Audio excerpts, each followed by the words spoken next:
What will unified communications mean for the average person? Well, today when we think about the phone, we think, hey, it's quite reliable, but we have all these different phone numbers. If we give out our phone number, somebody can call us when we might prefer not to be disturbed.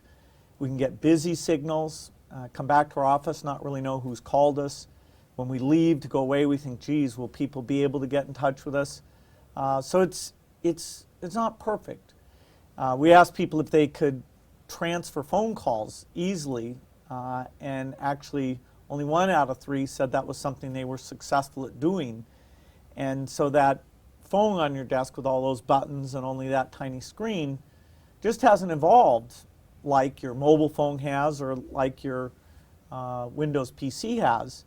And so there's a real chance as we move the phone off of its own infrastructure, the PBX, its own wiring, its own desktop handset, move it onto the internet, Windows-based servers running a standard platform, any type of peripheral phone innovation that any company wants to build, any type of software that can connect in and think about your type of business and what the user interface on the nice big screen should be for calls moving around. Now, there's a lot of opportunity here. So it's telephony done in a much better way.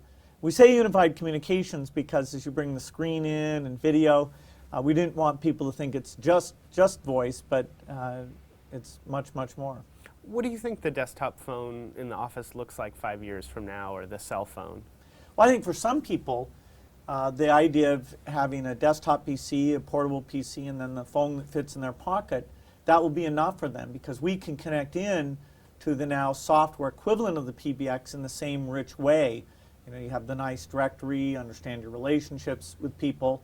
To the degree you have a desk phone, it can either be just a peripheral to the PC, a USB or wireless type device that's going through the Windows PC, or it can be a standalone device where now you'll have a much bigger screen, you'll have some touch type capability, and so even transferring calls can be a simple thing to do. And seeing the presence as you scroll through the names of the people you call, it'll just show up right there.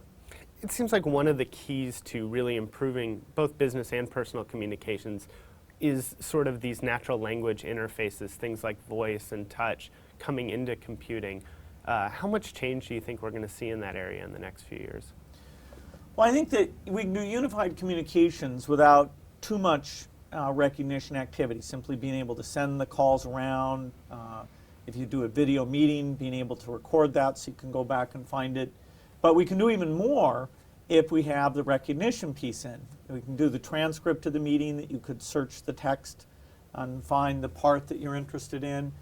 We can take your notes on the phone call, have those, you can just dictate those out very easily.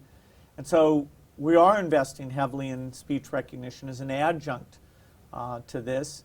You know, for example, you should be able to say, hey, transfer this call to so-and-so instead of even going over to the PC screen.